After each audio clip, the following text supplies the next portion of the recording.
There was once a small wooden house near a quiet river in the countryside of America. The house was very old, and time had left its marks on it. The roof had many holes, so whenever the rain came, water would drip down inside and make small puddles on the floor. The walls were thin and cracked, and the windows shook and rattled whenever the wind blew hard across the fields. But even though the little house looked weak from the outside, inside it was full of warmth, laughter, and love. That was because a husband and wife lived there, and they always smiled at each other, no matter how hard life became. Their names were John and Mary. John was tall and thin. His shoulders were narrow, but his hands were wide and rough from years of hard work. He had kind eyes that shone when he laughed, and his face always showed honesty. Mary was smaller, with gentle movements and a soft, warm laugh. She had brown hair that she tied back with a simple ribbon, and she had a smile that could make even the poorest meal taste like a feast. They did not own much. Their clothes were old and patched many times. They had no fine furniture or modern machines, but they had each other, and to them that was worth more than gold. Every morning, before the sun had risen, John woke up. He stretched his arms and walked quietly to the river with his fishing net. The river water was cold and clear, and sometimes fog floated above it. John stood there patiently, waiting for fish to swim into his net. Some mornings he caught many fish, and he came home with a heavy basket. Other mornings he caught only one or two, but he never returned empty-handed. For John, it was not just about fish, it was about doing his part for his family. While John was at the river, Mary stayed at home. She took care of their small vegetable garden behind the house. She bent down to pull weeds, watered the soil, and gently touched the leaves of the plants as if they were children. She grew tomatoes, onions, beans, and sometimes corn. They also had 2 chickens, which gave them eggs. Mary loved feeding the chickens and listening to their clucking sounds. Life was not easy, but she found beauty in small things, like the morning sun shining on the garden, or the sound of birds singing from the trees. When it was time to eat, John and Mary sat together. They owned a small wooden table, but often they preferred to sit close on the floor. Their meals were very simple. Usually it was a bowl of rice, a little fish from the river, and boiled vegetables from the garden. Sometimes, when they had nothing else, they ate only rice with salt. But they never complained. They always found joy in sharing. One day, during a meal, Mary looked at the small piece of fish on the plate and said with a smile, "Do you think one day we will eat a big chicken like rich people do?" John laughed and replied, "Of course we will. Maybe not today, maybe not tomorrow, but one day our chickens will grow fat and we will have a great feast." Mary laughed too, then picked up the little piece of fish and placed it into John's bowl, saying, "Until that day, we will share what we have." Their laughter filled the little room, and the sound was brighter than any music. On Saturdays, they went together to the market in town. They didn't always have money to spend, but walking around the market made them happy. The market was noisy and colorful. People shouted to sell their fruits, vegetables, clothes, and handmade goods. The air smelled of grilled corn, roasted meat, and sweet pies. Children ran between the stalls, laughing and chasing one another. Mary loved looking at the colors, even if she could not buy anything. Sometimes John sold extra fish at the market. If he earned a few coins, they would buy sugar, flour, or salt. Mary kept every coin carefully in a small box hidden under their bed. She always told John, "Even a small coin is a treasure. One day it will help us." John smiled each time, knowing that Mary's careful hands kept them safe. One Saturday, Mary noticed a red scarf at a stall.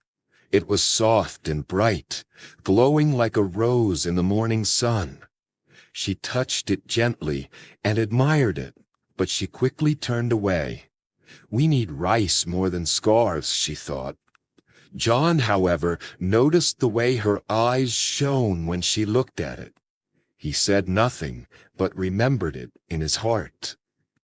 Weeks later, on Mary's birthday, John came home with a surprise. He hid something under his shirt and handed it to her shyly. When Mary opened it, she gasped. It was the same red scarf from the market. Tears filled her eyes. She said, "How did you buy this? We need money for food."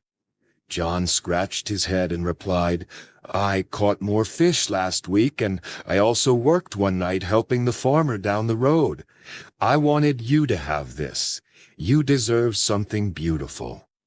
Mary put the scarf around her neck, hugged John tightly, and whispered, "We may be poor, but I feel rich with you."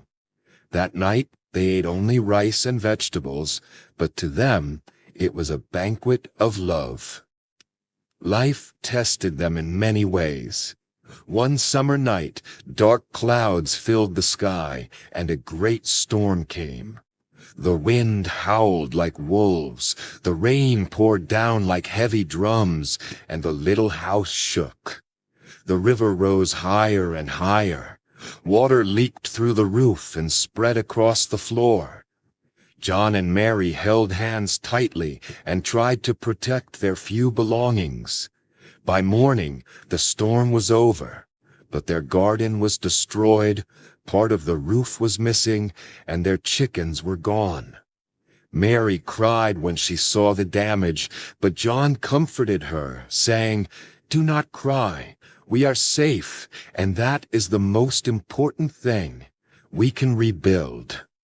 And so they did. For days, John carried wood from the forest to repair the roof. His hands bled, but he did not stop. Mary planted new seeds in the wet soil. Her knees hurt, but she continued.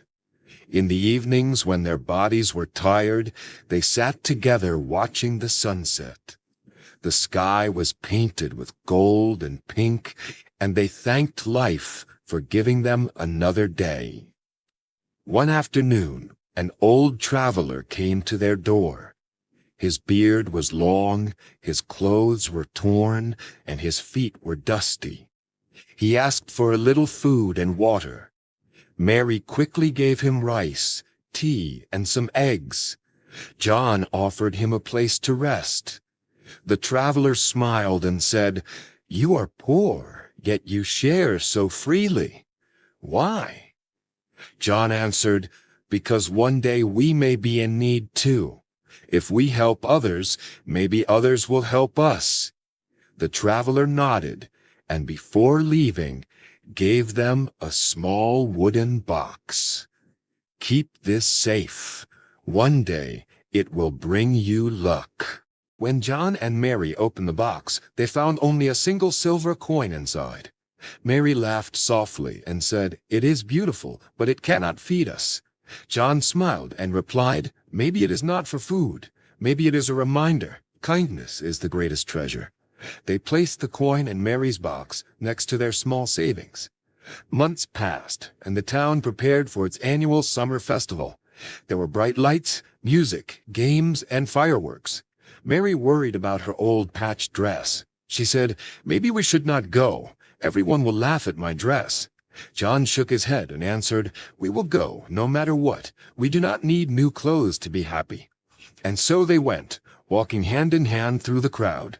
They watched children holding sparklers, listened to music from a small band, and ate corn on the cob that smelled sweet and smoky.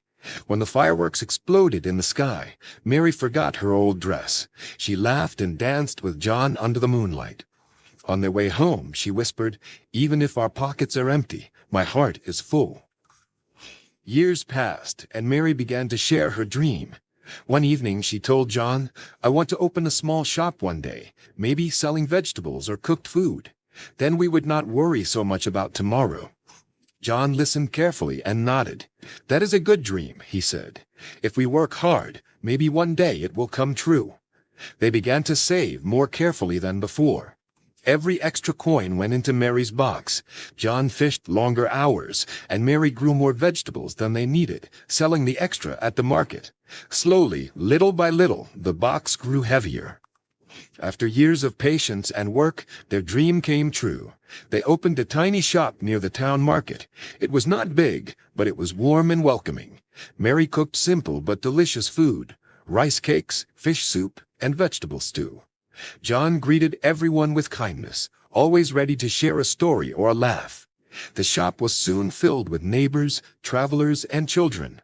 People came not only to eat, but to feel the happiness that John and Mary shared. Their shop was poor in decoration, but rich in laughter. One evening, after closing the shop, John and Mary sat outside under the stars. Their hands were rough and scarred, their faces lined with age, but their eyes still shone with joy. Mary said softly, "Do you remember the days when we had only rice with salt?" John smiled and replied, "Yes, and I remember how sweet it tasted when you shared it with me." They sat in silence, listening to the gentle river. That river had been part of their whole life, the same river where John had fished every morning, the same river that had risen during the storm, the same river that had witnessed their laughter, tears, and love.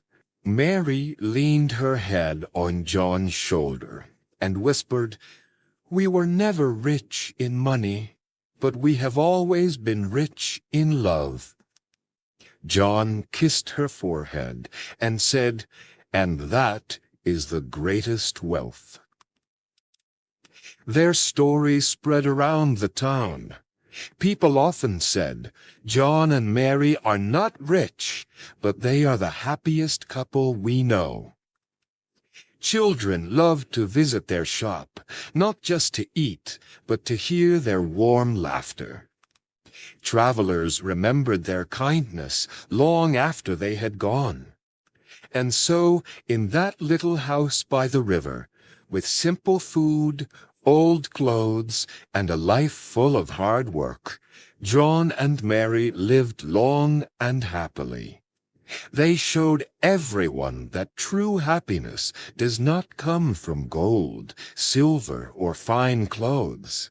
It comes from love, kindness, and the small, beautiful moments shared with someone you truly care about. Thanks for watching. Take action today, not tomorrow. Press subscribe. And let's keep learning together. You're doing great. See you in the next one. Stay strong.